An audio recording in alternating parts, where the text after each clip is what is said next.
Hello everyone, welcome back or welcome to my channel. My name is Latasha, I'm a full-time freelancer, and today I am talking about LinkedIn.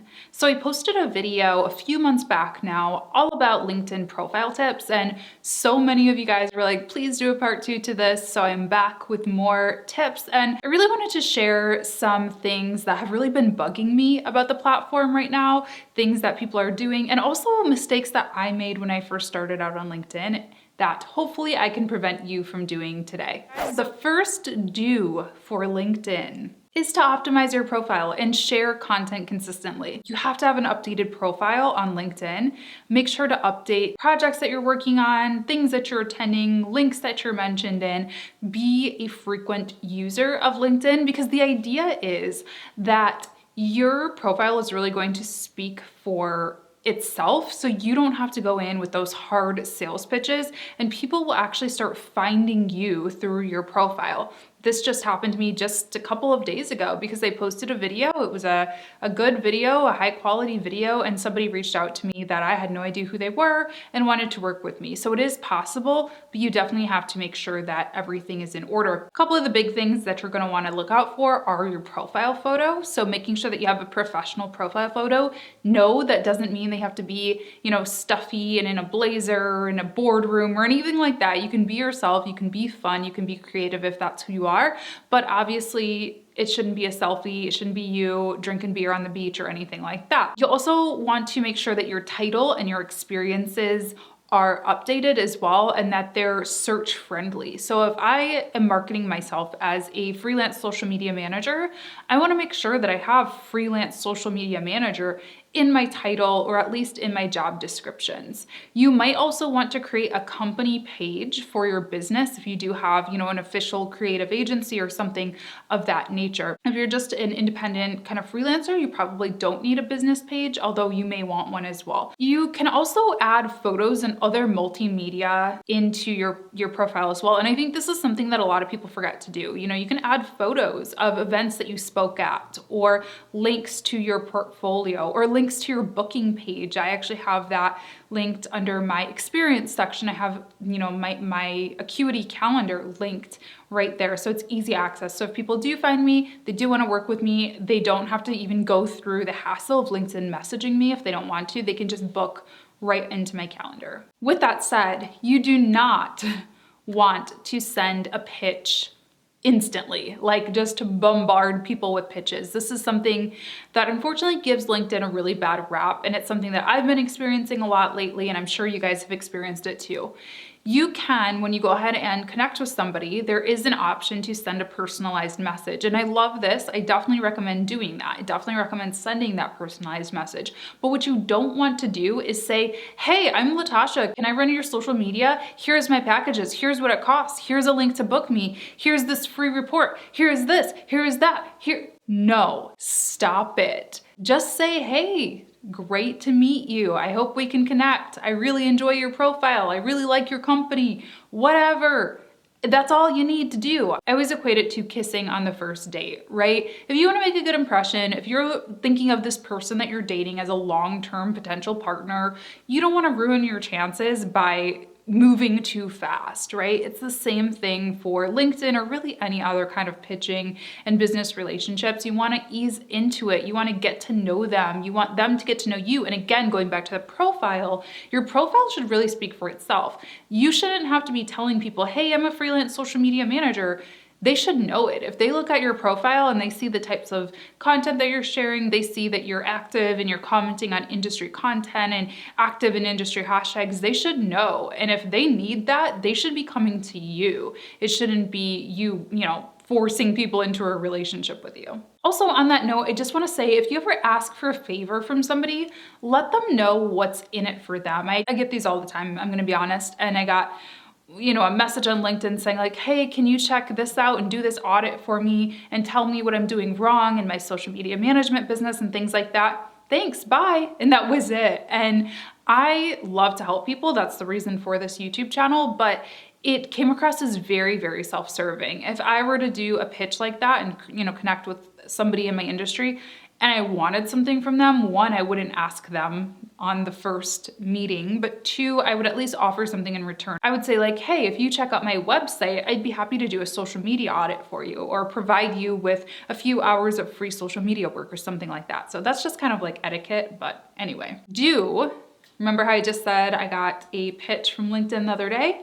Do upload videos and upload native videos. So what I mean by native videos is you go to www.linkedin.com, you click on the camera icon and you upload that file right there. Now you can link out to YouTube videos, and I do that occasionally when it makes sense, but your best bet is going to be to upload a native video to LinkedIn. Why? Well, LinkedIn wants to keep users on their platform, right? That's watch time or time spent on the site for LinkedIn if you're watching videos. So they're going to promote that heavier than a YouTube video, which is linking people off of the site. And then when people go off the site, they're gonna get attracted to, thumbnails in the sidebar, and they're never gonna come back to LinkedIn. It's gonna be a while.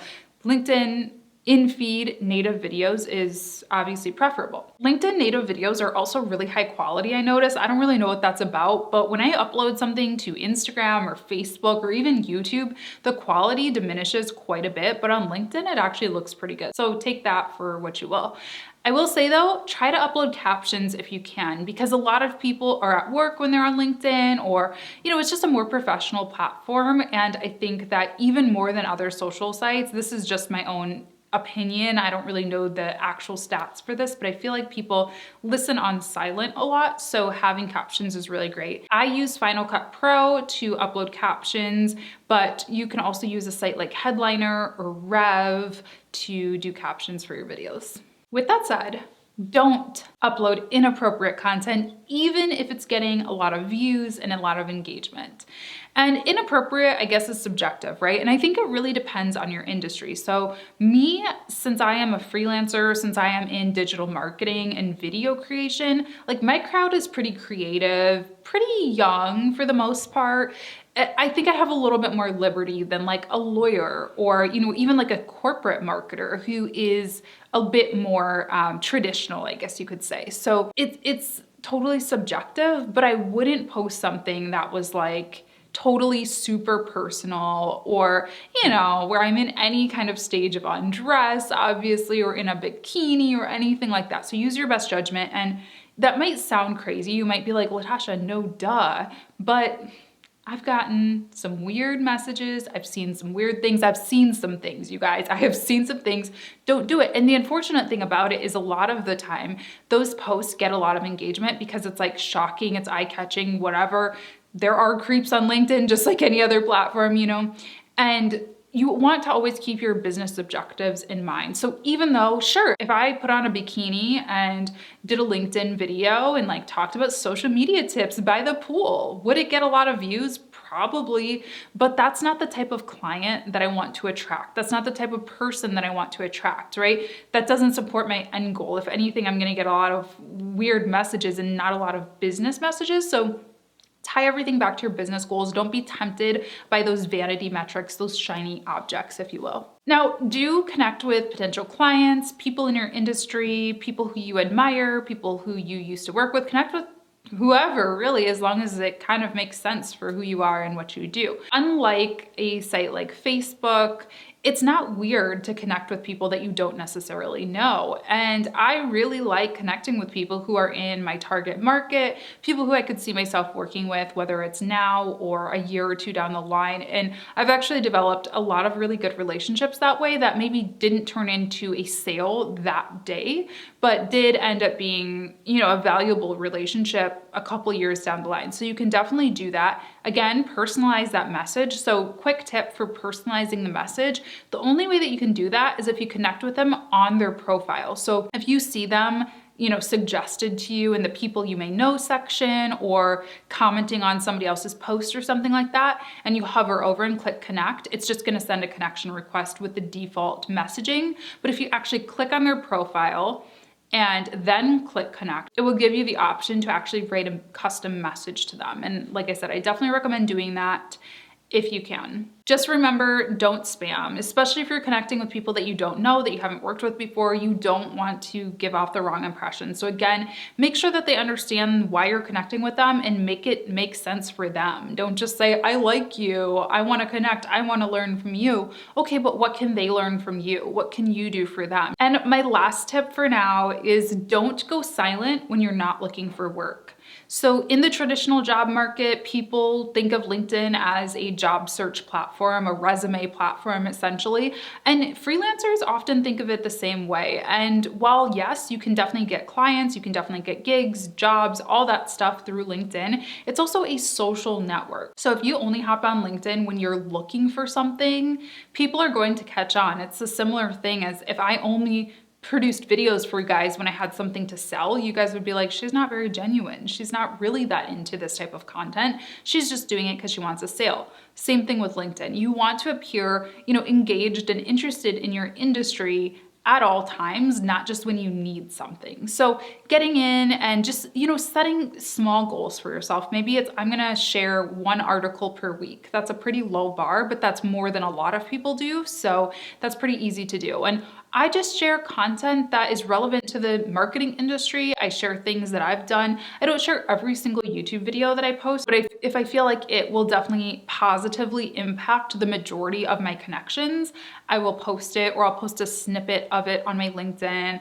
I'll write articles with tips that have to do with working from home, remote work, the marketing industry, whatever it is. You can always just share external articles too. So look up your favorite resources where you get news about your industry and share those. Like, it doesn't have to be anything crazy. You don't have to be posting these intricate videos once a day or anything like that, but just making sure that you're getting on there and also engaging with other people. So congratulating people when they do get promotions or they get new jobs, or commenting on people's accolades and things like that. It just makes you look like a team player and like somebody who, like I said, is actually engaged in your industry and might be worth hiring at some point. So that's it. Those are my LinkedIn do's and don'ts for today. If you have any questions, feel free to leave them down below, and also open up the description box. I'll have a bunch of other LinkedIn resources for you guys that I've created on other channels and as well as on my own channel. So definitely check that out. Subscribe if you have not yet. Leave me a thumbs up if you wouldn't mind, and I will see you very soon for my next video. Bye.